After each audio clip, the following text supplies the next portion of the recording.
Thank you, Manish and Sundi. My name is Pallavi Sabu. I am the CEO of Harmonia, a federal contractor like most of you in the audience. And I also serve on Thai DC board member as a Thai DC board member, responsible for the toughest job of all, fundraising, which has been so challenging this year. I think many in the Beltway have blocked my phone number, fearing my call for money asking. Nevertheless, I have had a lot of fun in this role, and today it is very exciting to kick off our third GovCon, Thai DC's annual flagship event, which gets more popular every year. We are very fortunate to have as our opening keynote speaker, Mr. Keith Bluestein, and I feel privileged to introduce him. Keith has had a prolific career, serving across both civilian and defense agencies. He is currently the Chief Information Officer at the Small Business Administration. Prior to SBA, Keith served as the Associate CIO at NASA, managing the Enterprise IT Services portfolio. Before NASA, Keith managed the Enterprise IT Services of SBA as its acting CIO, and he pioneered the movement to cloud at the agency.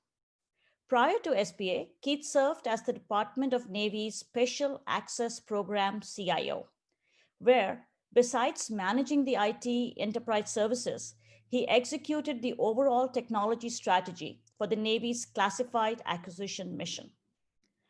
Prior to his civilian government service, Keith has also served in the United States Navy as an officer and aviator, and he also supported Operation Enduring Freedom. And for that, Keith, I salute you because I'm a child of a war veteran.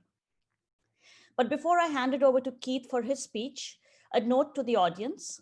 There will be time for Q&A towards the end of this session. If you have any questions to ask of Keith, please post it in the Q&A box at the right of your screen. I'll try to ask as many of your questions as time permits. With that, Keith, welcome to Thai DC's GovCon. I'll start off with a question. You have been in a unique position to cross-fertilize information across federal agencies. In addition to leadership roles in the Navy, you had previously been at SBA, then at NASA, and then back at SBA as CIO. Can you talk to us about the technology direction at SBA and other agencies, and also if your perspectives has changed as you went back to SBA, and in what ways, if so? Over to you. Yeah, it's a pretty loaded comment. So if I can, I think I'll probably answer some of that in kind of my prepared comments, and then we can follow on. And so I do really appreciate the introduction. First of all, it sounds fantastic. Having lived that life, it didn't feel that fantastic when you're leading it. But first off, let me say thank you to everyone for attending the event. I think this is a spectacular opportunity. It clearly indicates, if you're here, that you've separated yourself and your organizations from the crowd by saying, I want to be better. I want more from my organization. And I know at this point, you're already amazed. You thought, wow, he's got mind reading ability. I know it's a gift, but seriously, I'm glad that we're gathered here to have just a bit of a conversation about where we're all going next, to Pallavi's point. None of us has a crystal ball and can tell the future. Most of us sit here today kind of wondering what happened yesterday. And just as many others are saying, I knew this would happen. Yet on Monday, nobody knew what was going to happen yesterday. So I'm sure that the lack of clarity in the future is an unsettling feeling as a business owner or stakeholder. It implies risk, and most people don't like risk. I certainly don't like risk. It's usually bad, right? So the fact is that it's merely the consequences of uncertainty. And that means it can be bad, but it can also be good. And we heard the allusion to that earlier with opportunities. Most of us who've enjoyed some success are really good at assessing bad risk and avoiding or mitigating whatever could possibly happen, the consequences. But many of us look at positive risk as an opportunity. In my experience, the up and coming firms are the ones that are continually exploiting the positive risk, such that they create opportunities to team with government. Now, that sounds attractive. That's mind reading trick number 2. You're saying, Keith, tell me more. What are the opportunities you speak of? So, as you've already heard, I work at SBA, which is arguably supporting the front lines of America's approximately 30 million American small businesses. That's an awesome stat, isn't it? So if you sit there and look at some of the other ones in this last year alone, we spent 700, or actually offered $716 billion to American small businesses through over 4 million loans. So that's a pretty awesome statistic, especially during the pandemic economy. We helped a lot of folks survive. I offer that as a bit of context so that you know that that's my perspective from which I speak as I come in here, kind of to Pallavi's question originally. Now, as you heard, I have some time under my belt running infrastructure operations at NASA, and of course, a chunk of the Navy's infrastructure at some time as well. So why does that matter? I think it matters because when I look back in the successes that I've had in government, the only reason that I was able to do my job and go beyond my immediate government staff was that I was able to go out and contract support staff that helped me with innovating. Those were firms large and small. And I'm sure that's why you're here. This is a question you're asking. How can we help? What is it we can do to help your agency realize its mission imperative? And it's not just SBA, it's all government agencies. How do I get involved? So let me go back to my previous comments about risk. You know, I have a job to do as a CIO, and I think every day, how am I going to go about doing that? And how am I going to do it with the limited resources in the most efficient way possible? So usually I can't do things the way I always have. I have to constantly take a look at how's a better way to do those. So if I do it the old way, that has risk associated with it, right? So I want to sit there and take a look at, potentially if I do it the old way, I risk being passed by. So in looking at the possibilities that you offer, I have to navigate through the myriad of firms that are out there. It's like several people will come to me with the various solutions, and I have to figure out, do I want or need to do this? Who's best positioned to do that? If I have scarce resources, who do I dedicate those resources to in order to help me move forward?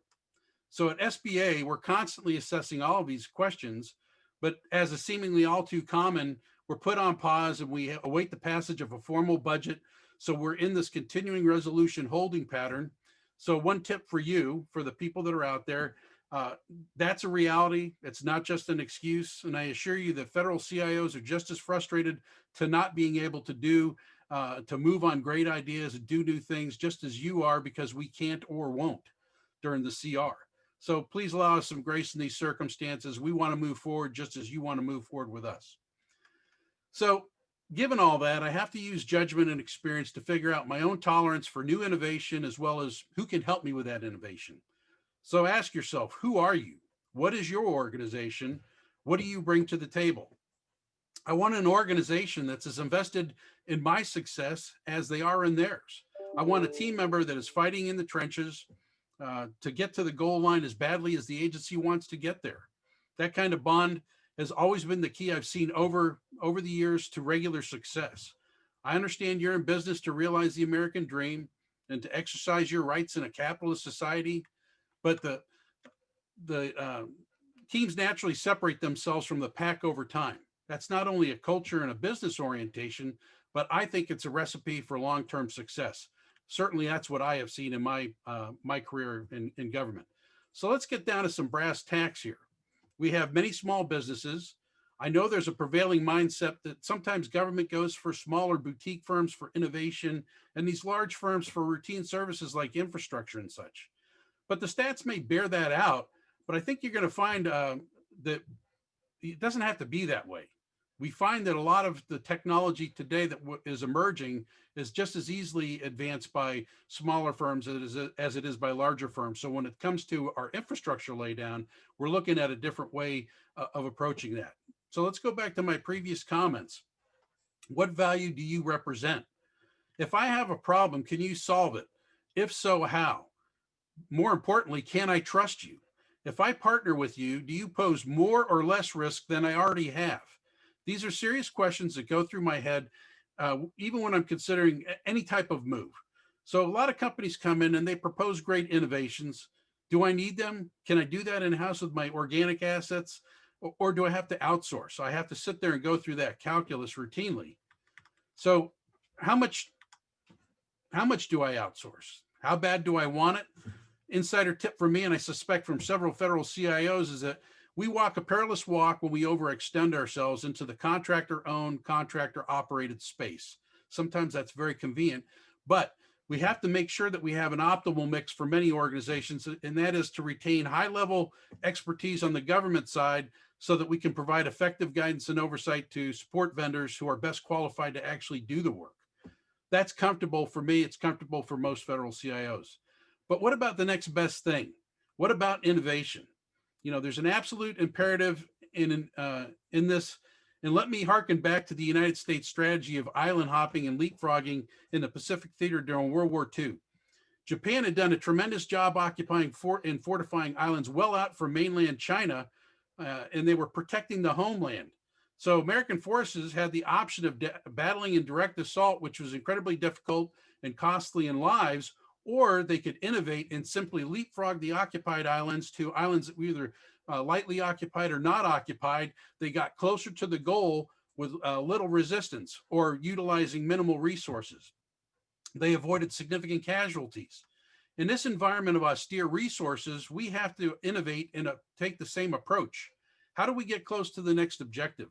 Do we do a full frontal assault on the technology everybody is adopting? That involves transition planning, it involves change management, integration. These all take precious time and resources. That translates to a lot of work and a lot of dollars.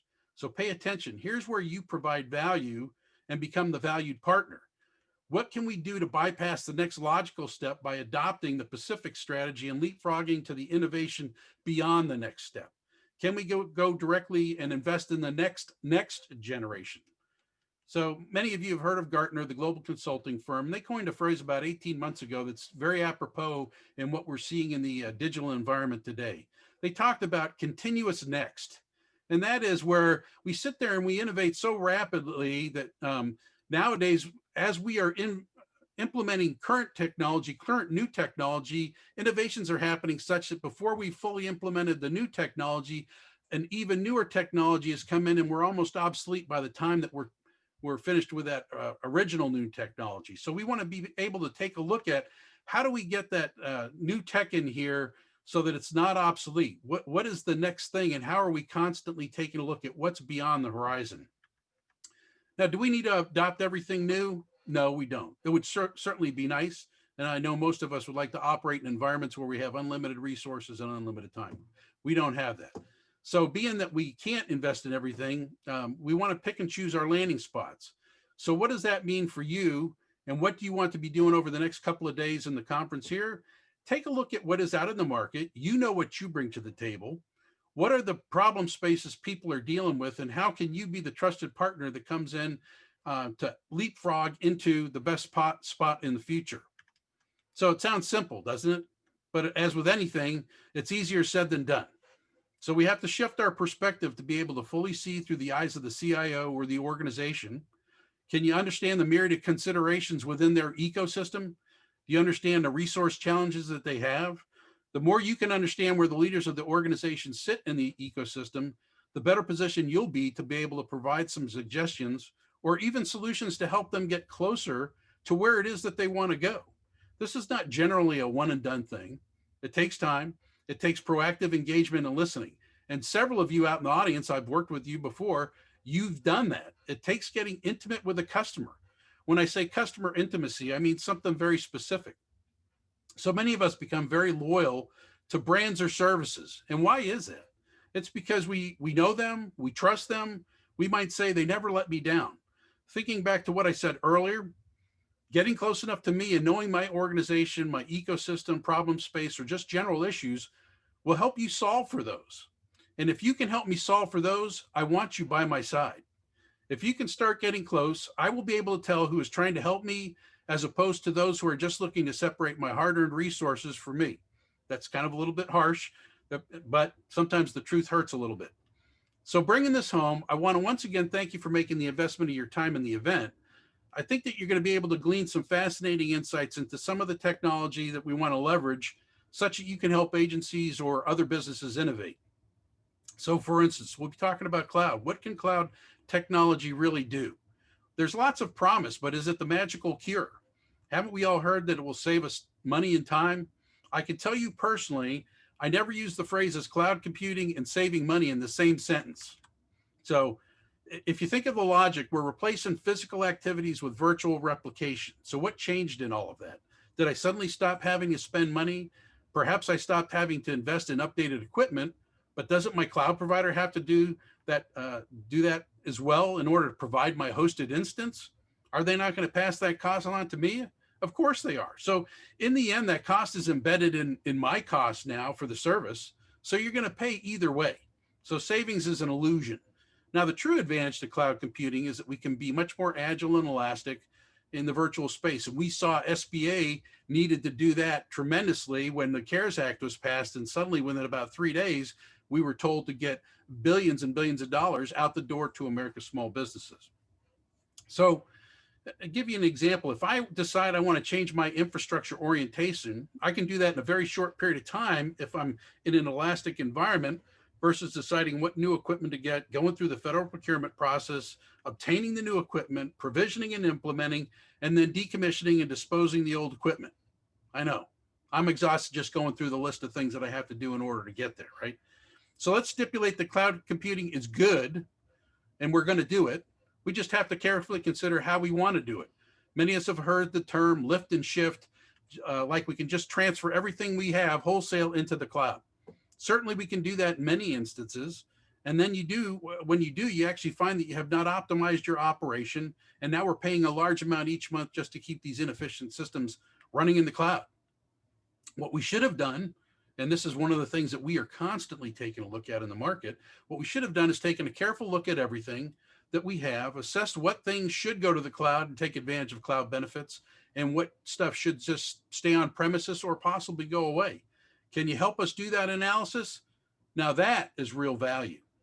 We'll be talking about some of that logic during some of the upcoming sessions. So speaking of saving time and money, let's talk a little bit about artificial intelligence, robotic process automation or RPA, or machine learning. We'll be left behind if we don't invest in that tech, won't we? Of course we will. After all, who among us hasn't fully invested in blockchain?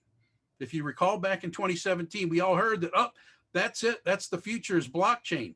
Now, if we didn't adopt it overnight, we would be gone. Well, blockchain still exists. It still has tremendous potential, but we haven't stopped everything and the world didn't collapse because we didn't all adopt it in 2017. So let's take a look at what we should bring into the environment. So everybody needs a bot, right? Of course, in this crowd, everybody needs a bot. Are we ready for that? How is a bot going to help me? If I decide that I want to use chat bots, do I even know what I want them to do? Do I have a formal process mapped out that will drive the bot's logic? If not, won't I be wasting precious dollars by contracting for this capability before I understand what I need? The same thing goes for AI or RPA. I really need to have a deep understanding of what my processes are before I can take advantage of this technology. So let's think about it. I contract to develop some AI or implements an RPA, but I can't even start working on that right away because I have to do get a formal understanding of what it is I need to do and how we do it first. So maybe you're starting to get the picture. When we sit there and think about, use a football analogy here, when we think about great football teams, you just don't go out and win championships. They map out what it is they want to do, and then they practice it religiously until it's second nature. Then they make the investment. They made the investment and they understand strengths, weaknesses, process, and then they go out and they conquer the league. There are no differences when it comes to us as IT professionals. We have to put into practice what we play before the game.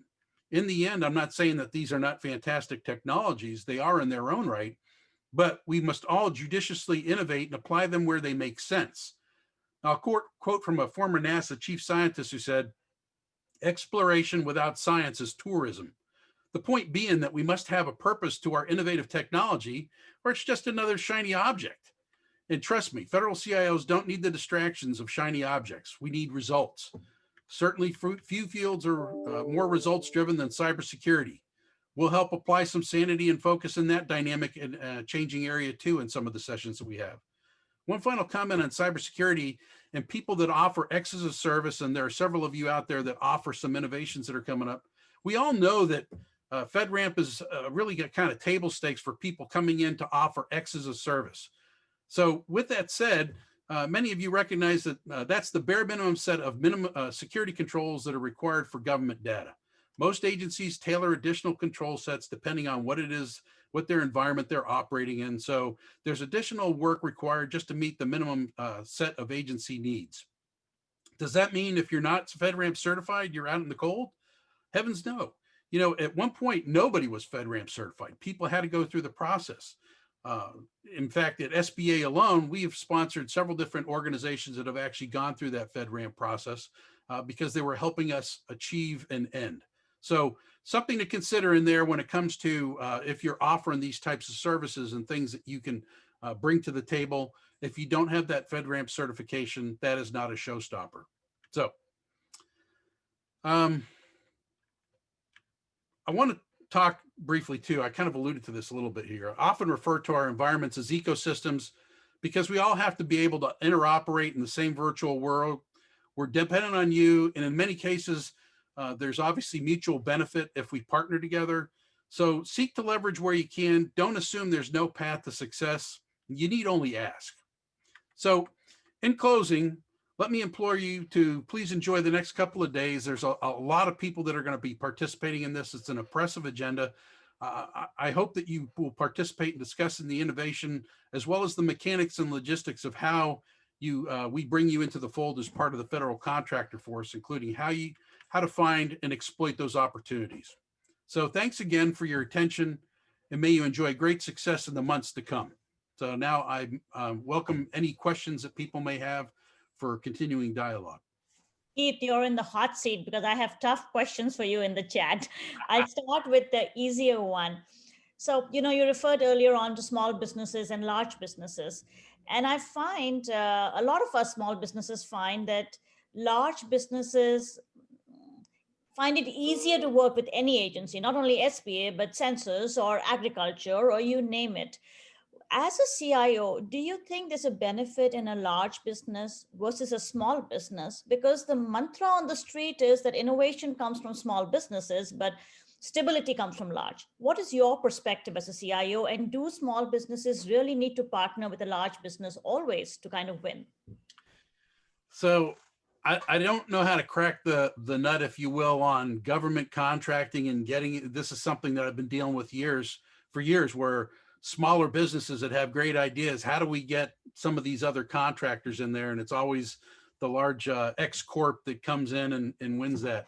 I don't know that they always have better ideas, but I think in a lot of cases, CIOs are no different than procurement officials or logistics officials or people that have their areas of specialty. In that we talked about risk earlier. What am I used to doing? What do I feel comfortable doing? And I will tell you, it's an unfortunate circumstance, especially in some of the larger organizations, especially for procurement people, and I'm not putting it solely on them, but if I know that I want to achieve something and someone is an expert in responding to a request for proposal or request for a quote we're putting out, they're going to go with the thing that they know. Who do I know best? I know that depending on when we put together procurement packages to go on the street, we have this dance we go around. Okay, what are the criteria you're going to be taking a look at?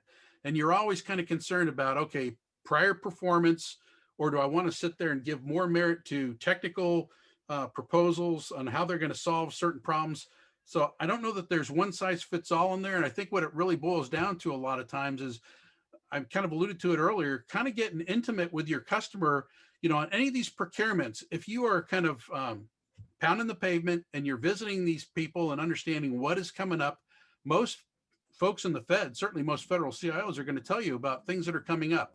Understanding what it is that they're going to be getting ready to put on the street, you may be able to influence some of the things in the calculus they're putting together and how that procurement is going to go out. So I will tell you, in my experience, having that dialogue and knowing, okay, who's bringing what to the table. And I realize it takes some time, but we've asked extensively, can we put an RFI on the street first? Let's put out something and question industry. What do you think are the solutions in here, or get some feedback? Let that shape the procurement. And then when that procurement goes out on the street, I think that you have either a leg up, or certainly you're on an even playing field with the large firms. Now, I kind of alluded to this when I was making my comments about infrastructure.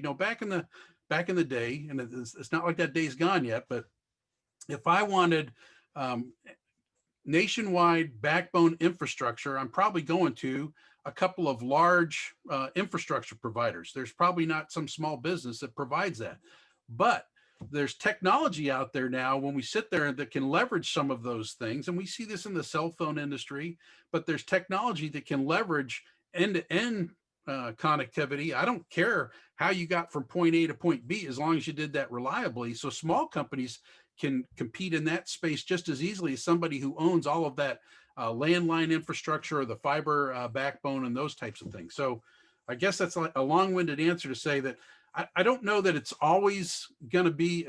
I think that the mix of everybody who's involved in the procurement from tooth to tail, they're going to go with what they're comfortable with. And the only way for them to get comfortable with a variety of firms is to bring those firms in and have people that are kind of pushing that, here's what I want to do. And unfortunately, I realize that time is a finite resource. We don't have as many hours as we'd like to do that, but the companies, and I do have some companies that routinely knock on my door and they want, hey, here's what we're doing, here's what we're doing. And they're always at the forefront. Those very aggressive firms oftentimes are the ones that, hey, when we write procurements, we want to make sure that they can play in that space. That's not to say that they're going to get the award, but we want to make sure that they put their best foot forward in that competition. So I don't know if that fully answered the question. I think that that's just something over time, and more open-minded people get into the process, the more that you're going to have the opportunity to get in there. And forums like this, I think, are great opportunities for people to have that dialogue. So Keith, to dovetail on that answer, and the chat is full with questions like this. So I think you did answer that you work very closely with procurement. So that is correct. But the second part of your answer was to talk to the CIOs, right? Right. Or to talk to leadership at any agency. But it is almost an impossible task. Harmonia is fortunate enough to have become a little larger, small, right? But even in my younger days as a younger company, it was very hard to reach anybody who was shaping the technology footprint for the future. So, when you write a proposal and you write it in the dark, it could be the best proposal, but it could be hard targeting X when you wanted Y. How do we, any small company, reach, if not the CIO, the OCIO, right? Just the office of the CIO, to know your technology footprint for the future, what your plan, and at what point does aggressiveness become a nuisance, right? What is the right way to interact to get the knowledge while we are not large companies who have the inroads, and yet provide information and learn from you without being irritating? Well, that's a good question. I will tell you my experience. When I worked at NASA, one thing that they did very, very well was they routinely did industry days. When we knew we were looking at something, we invited all participants, all comers, to come in and have that dialogue, and that often helped stir some conversation about, okay, what are you going to be doing? Not every organization takes the time, I think, to do some of that, but I think that kind of getting more in the routine of, look, what are you trying to do, and then having conversations about how you go about doing that is helpful. Now, if we back up a little bit, almost anything we're doing in theory is mapping to what I've put out in my IT strategic plan. That's a congressional mandate. It's a statute. So I have to sit there and update that. I have to post it on my agency website. So every agency should have an IT strategic plan out there. What impresses me most is when people have come to me and they can sit there and say, you know what, I saw on page 46 of your strategic plan, you guys were talking about XYZ. I think we have a way of doing that. And even if you give me just a little taste of what that is, we're doing this and we think that this might solve that. You have a few minutes to talk about that. That is a lot more intriguing to me than people that shotgun me. And I do have, believe it or not, I get these people that will literally send me 7 or 8 emails in 7 or 8 days. Keith, I'm making sure this is at the top of your inbox. Did you not want to talk to me? And they get to the point where they're very confrontational in that. That's not a great use. Now, again, this goes back to what we talked about earlier, knowing what my issues are and how to solve them. If you can sit there and look at the published documentation, or even if I've talked in public and said, here's what I want to do, here's how I would go about solving that. That's what interests me most. And I'll figure a way to get to you if that's the case. And I will tell you, even in my current role, my previous roles, that the most successful small businesses that have come to me have been those companies that have come in and they said, hey, I heard you talk about this. Here's what we're doing. And here's how we could solve that problem. Even if I don't necessarily subscribe to that, it starts a dialogue where oftentimes we find, hey, we have some commonality in several different areas here. Let's sit there and explore that further. Thank you, Keith. We are running out of time, but it was a great session. Thank you for making the time and for answering these not so great questions. No, I apologize if I didn't get to enough of that. I didn't realize I talked that much, so I Oh, apologize. you were wonderful. I'll hand it over to Manish now to close the session. Manish? Thank you very much again, Keith. Thank you very much for your participation. We truly appreciate it. And Pallavi, thank you so much for moderating the session. And for everyone's benefit, Pallavi is with Harmonia. They are our platinum sponsors also. So thank you for that.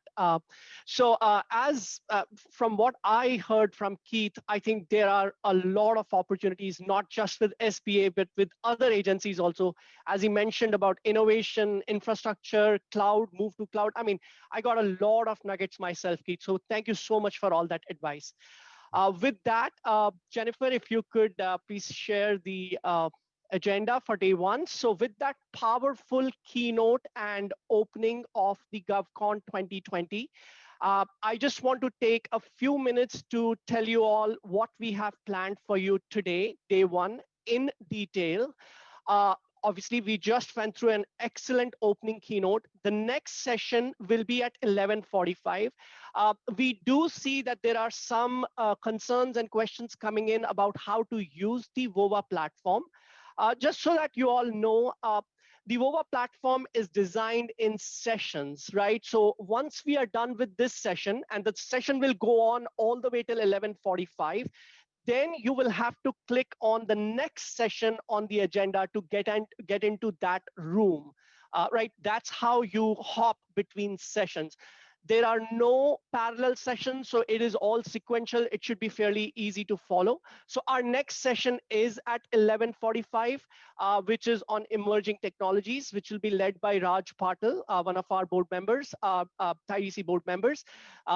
After that, we have a session at 12:45 on emerging technologies, which talks all about cloud and hybrid cloud.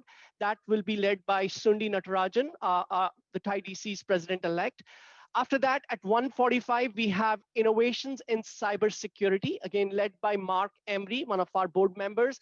Excellent panel, a number of CISOs, and a lot of good information that will be shared in that. Then we have a very exciting keynote by Sandy Carter from AWS. Again, that will be moderated by Sundi, but again, you probably definitely want to wait for that and hear that out.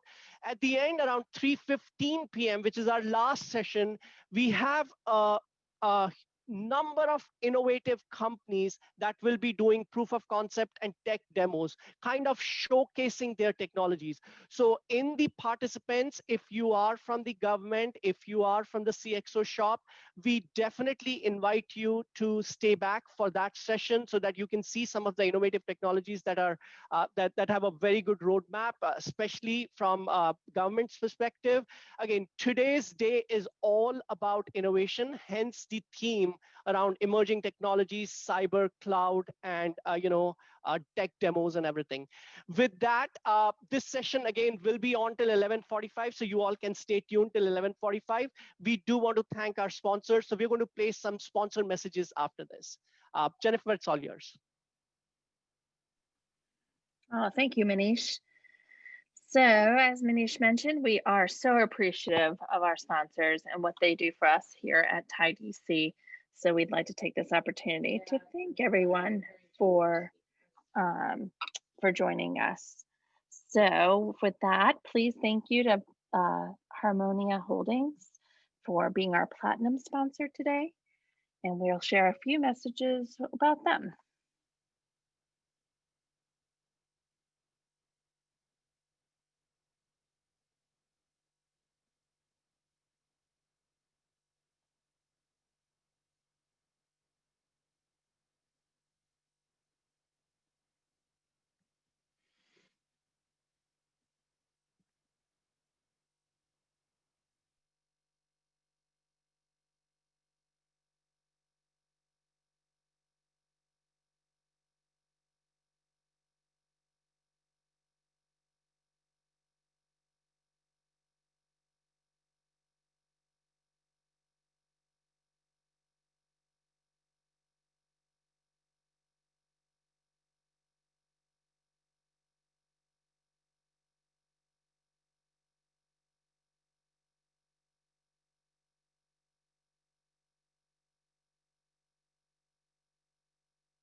And that's Harmonia. So thank you, Harmonia, for sponsoring us today. We'd also like to thank Miracle Systems, who's sponsoring our lunch today. Everyone who logs in today to the Capitol GovCon will receive a $10 e-card at the conclusion of today's event. So thank you, Miracle Systems. Here's a few words about Miracle Systems. I'm the president of Miracle Systems LLC, and we are based in Arlington, Virginia. Our company is heavily focused into IT innovation, IT strategy, and IT solutions for federal government. When I talk to my stakeholders, they see that the company is committed and the commitment is from the top, because I settle for nothing but the best. Either I or my management is always there. We are constantly engaging our customer, and we take those suggestions and go back to our customer once we implement a solution for them. You have to constantly perform and excel, and you have to be proactive. Don't start a business unless you want to work 24/7. My vision in terms of getting my staff motivated, myself motivated to achieve that target, drives everyone in the company to achieve that level. Thank you, Miracle Systems, for giving us our lunch today. We appreciate it. I'm the president. And then our last sponsor we'd like to recognize is Red Cedar Consultancy as our silver sponsor. So you can visit Red Cedar at their website at www.redcedarconsultancy.com. We want to thank Red Cedar for their silver sponsorship today. And of course, we couldn't be here without all of our sponsors. So we want to thank everyone helping can make TIE DC what it is and make this event possible. Thank you, sponsors. Please join us at the next session in 5 minutes.